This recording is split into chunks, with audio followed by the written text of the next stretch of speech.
For years, foldable phones were supposed to be the future. But let's be honest, most of them still feel like expensive experiments. Cool to look at, fun to test, but not something most people actually need. Now imagine taking that idea and pushing it even further. Not one fold, not two screens, but three panels, two folds, one massive display. That is exactly what Samsung is preparing to launch, and this time, it feels different. The Galaxy Z TriFold is not just another concept phone. It might be Samsung's boldest move in years, and it could completely change how people see foldable phones in 2025. The idea of a trifold phone is not new. Companies like Huawei already tested the waters with early models. But those devices stayed limited. They felt more like proof of concept than real consumer products. Samsung's entry into this space is important because Samsung is the company that turned foldables into something close to mainstream. When Samsung moves, the industry pays attention. And that is why the Galaxy Z TriFold is getting so much buzz even before its official launch. At first, many people assumed this phone would be ridiculously expensive, around $3,000. And honestly, that number did not sound crazy. A phone that folds twice, opens into a tablet-sized display, and still fits into your pocket when closed is not cheap to make. The engineering alone is on another level. More hinges, more layers, more stress points, more things that can go wrong. So a price near $3,000 felt realistic. But now, new leaks are changing the entire conversation. According to reports coming directly from Samsung's home market, the Galaxy Z TriFold may launch at around 3.6 million Korean won. When converted, that comes out to roughly $2,450. Globally, the rumored price sits close to $2,500. That is a big shift, around $500 less than what people expected earlier. And suddenly, this phone feels less impossible and more tempting.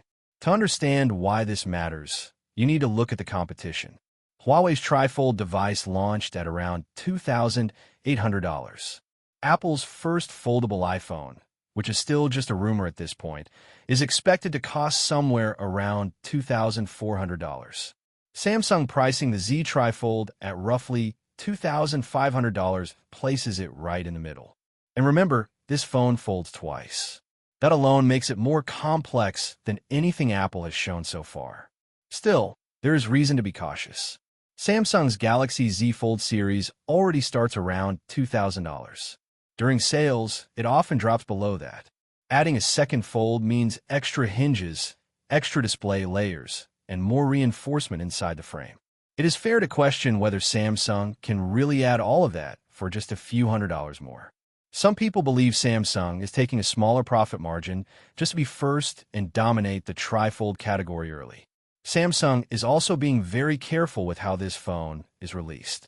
The Galaxy Z TriFold is expected to launch as a Samsung Unlocked exclusive. Only one configuration, only one color, no flashy options, no wide variety at launch. This is not a mass-market device, at least not yet. Samsung seems to be treating this as a controlled rollout, almost like a large-scale public test. Demo units are expected to appear in official Samsung stores around December 1st or 2nd. But even then, only people who reserve early may be able to see and touch the device. Actual deliveries are expected to begin around December 5th. This slow and limited approach tells us something important. Samsung is confident, but still cautious. Availability is another major limitation. Early reports suggest the Galaxy Z TriFold will only launch in select regions. South Korea, China, Singapore, the UAE, and the United States. Europe is notably missing from the first wave. That alone will frustrate a lot of fans. Of course, importing will be an option, but that comes with higher costs, limited warranty support, and potential compatibility issues. Now let's talk about what really matters. The hardware. The Galaxy Z TriFold is rumored to feature a massive 10-inch internal display when fully unfolded. That is tablet territory, not Phone Plus, not phone-like. A real tablet-sized screen that fits in your pocket when folded. Peak brightness is expected to reach around 1,600 nits on the internal display, which is more than enough for indoor and outdoor use. The outer display is even brighter, around 2,600 nits. That means quick tasks, notifications, and outdoor visibility should be excellent even without unfolding the phone. This is important because many foldable users rely heavily on the outer screen for daily use. Camera hardware also looks impressive. The main camera is expected to use a 200-megapixel sensor, likely based on Samsung's latest flagship technology. This suggests Samsung is not treating the TriFold as a compromised device. It is getting flagship-level imaging. That matters because early foldables often sacrifice camera quality to save space. Battery capacity is another surprise. The Galaxy Z TriFold is expected to include a 5,437 mAh battery. For a 3-panel foldable, that is actually impressive. Battery space is one of the hardest things to manage in foldable designs. Fitting a battery across multiple panels without making the phone too thick is not easy. This suggests Samsung has spent a lot of time optimizing internal layout. One interesting detail from the leaks is that the 3 panels are not identical in thickness.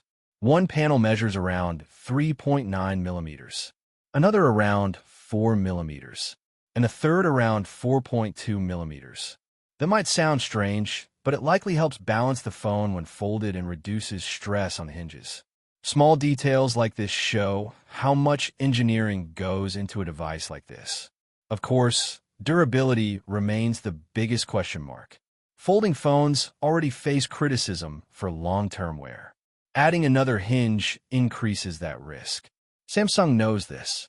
That is why the limited launch makes sense. They want real-world data before going fully global. If the TriFold survives daily use without major issues, it could set a new standard. In my opinion, this is one of the most exciting phones Samsung has worked on in years. Not because everyone will buy it, but because it pushes the industry forward. It challenges the idea of what a phone can be. It blurs the line between phone, tablet, and productivity device. And it shows that Samsung is still willing to take risks instead of playing it safe. Is it for everyone? No. Will it be expensive? Yes. Will it be fragile compared to slab phones? Probably. But innovation has always started at the high end. And if Samsung gets this right, future versions will be cheaper, thinner, and more durable. I am watching this device very closely, and as more leaks and official details appear, I will keep you updated right here. If you like the video, subscribe, share the video, and hit the bell icon.